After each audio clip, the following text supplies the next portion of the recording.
او په یو حدیث پاک کې راځي ان مثلی زما مثال ومثل الانبیاء او د پخوانو پیغمبرانو داسې مثال دی لکه یو بنگله وي یو لویه پخه بنگله مزیداره مکمل جوړه شوي خو د هغې په یو ګوټ کې او په یو کونه کې یو خښته نه یې لګېدلې نور ټول پوره خو یو ګوټ کې خلک راځي د هغه بنګلې تماشه کوي ګرځي راګرځي چکر پکې وایي داسې تو راتو شي یو لاندې باندې ګوري هر څه ټیک ټاک دي خو چې یو ځای ګوټ ته راشي په یو کونه کې یو خښته نه وي چې خښته ولګوي پوره به شي هر کس وایي یاره ټول پوره دی دا بلډنګ خو دا یو خښته پکې نشته حضور پاک سره وایي انا اللبنه زه هغه خښته یم یعنی دا نبوت بس ټول سلسله روانه وه او آخري خښته پکې زه ولګېدم زه هغه آخري خښته یم باس د بلې خښتې او د بل پیغمبر هغه امکان ختم دی بل نه راځي نبوت هغه چاله نه ورکولی کېږي ختم النبیین په حضور پاک باندې نبوت ختم دی د حضور علیه السلام ډېر صفات دي او کمالات دي یو حدیث پاک کې راځي فضلت علی الانبیاء بست زه په نورو پیغمبرانو په شپږو خبرو ماله فضیلت او اوچتوالی راکړی شوی دی یو دا دی اوتیتو جوامع الکلم ما ته خدای پاک داسې خبرې راکړې دي خبرې وړې وي علم پکې ډېر وي انما الاعمال بالنیات الدین والنصیحه دین د خیرخواهۍ نوم دی په دې کې ډېرې خبرې دي د هر چا لپاره پکې خیر دی د هر چا لپاره پکې خیر دین کې د خاوند هم خیر دی د ښځې هم خیر دی د زوی هم خیر دی د پلار هم خیر دی د عرب هم خیر دی د عجم هم خیر دی د حاکم هم خیر دی د محکوم د بادشاه او د عوامو د دنیا او د آخرت خیرخواهي ده پکې دین کې خیرخواهي ده ټوله ټول د هر چا لپاره پکې خیر دی او نصیحت دی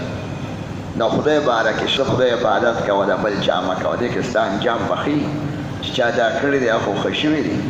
او چې چا دا نه دی کړی د ابوجهل په لاره روانې دنیا هم تباه ده او آخرت هم تباه د دین د خیرخواهۍ نوم دی اوس وړه خبره ده خو دې کې الفاظ ډېر دي او معنا پکې ډېره ده داسې ډېر احادیث دي نو ما له خدای داسې احادیث راکړي دي چې هغې الفاظ کم وي خو معنا او مطلب پکې ډېر زیات وي او دا ډېر احادیث دي په دې کتابونه او دویم خدای مالا روب را کړی ونصرتو بالصبا مالا بالروب مالا خدای روب را کړی یو میاشتې پورې فاصله کې د خلک یریدل د حضور علیه السلام دومره دباو دا جهادونه عمر کفارو باندې ډېره یره وه خو د ډېر ضد او د خرابوالي په وجه او زړونه یې خراب وو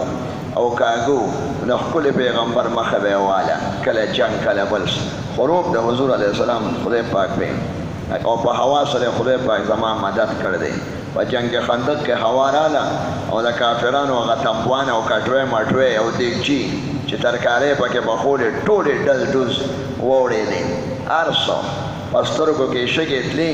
او خیمې او هغه تنبوان هر څه یې ماتېدل الله پاک ماله په هوا سره دغه راکړی دی او نور دویم بل دا دی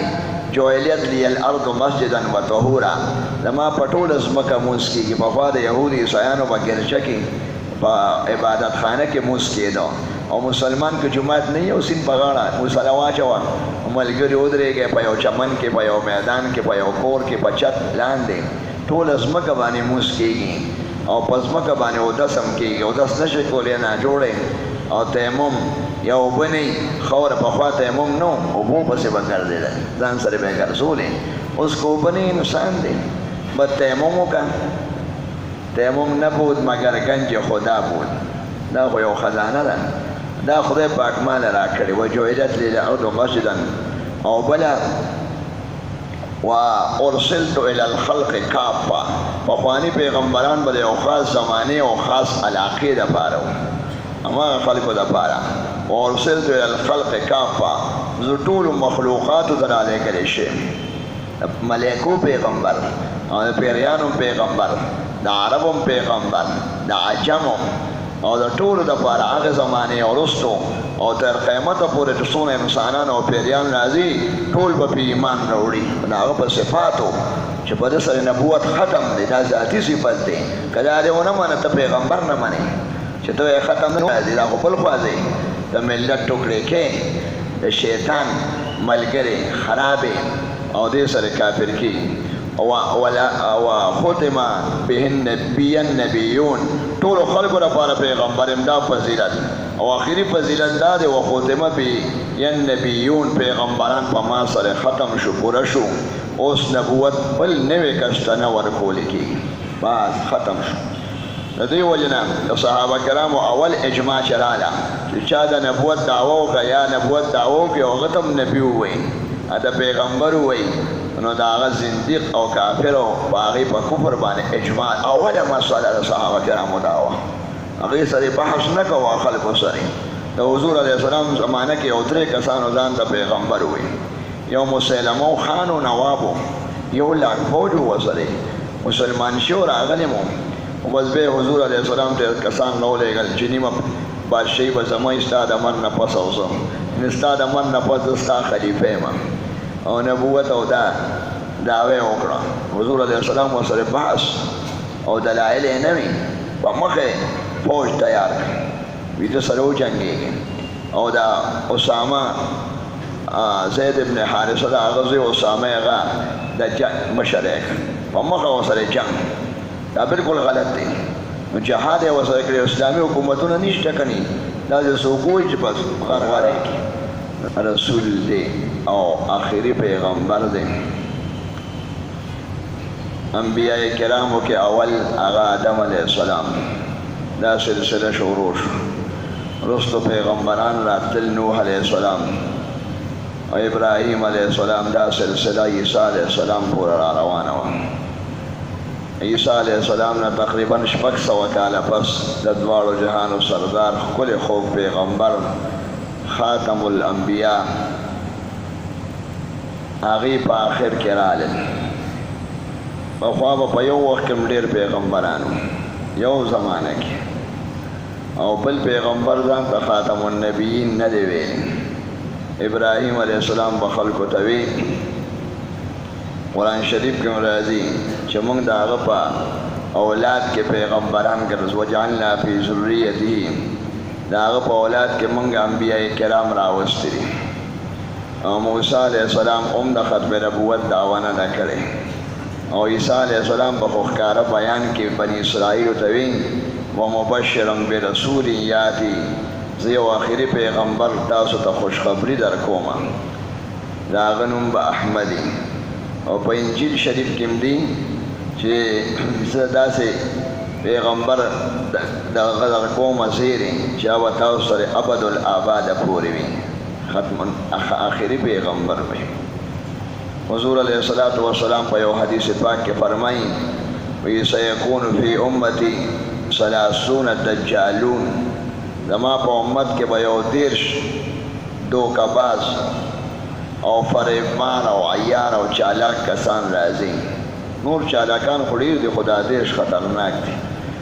او ټول به د نبوت دعوه کوي پیغمبران به نه او ځان ته به پیغمبر په دروغو باندې وایي خو تاسو خبر شئ انا خاتم النبیین زه آخري پیغمبر یم او زه د پیغمبر نبوت باندې ما مهر ولګوم چې مهر ولګي هغه شی آخر کې مهر په آخر کې لګي زه مهر د پیغمبرانو یم یعنی زه آخري پیغمبر یم او وروسته تفسیر کې راځي لا نبی بعدي زمانه پس نه رسول شته او نه نبي شته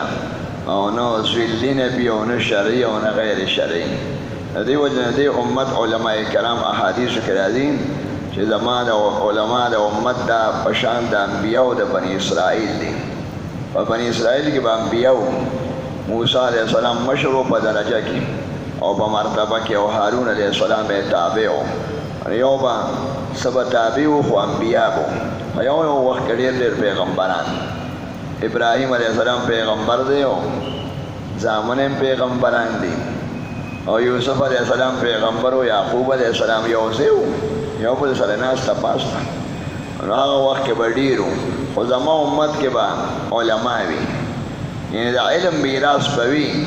او د نبوت هغه دغه به نه په میراث کې به نبوت نه میلاویږي علم به میلاویږي زما په وارثانو کې نبي نشته او عالمان شته پیغمبرم د دین خدمت کوي خلکو ته رسوي خلک پرې خبرې او دغه شان د علم او د دین پوهان به وي خلکو ته به تبلیغ او دعوت دا کار به کوي خو پیغمبر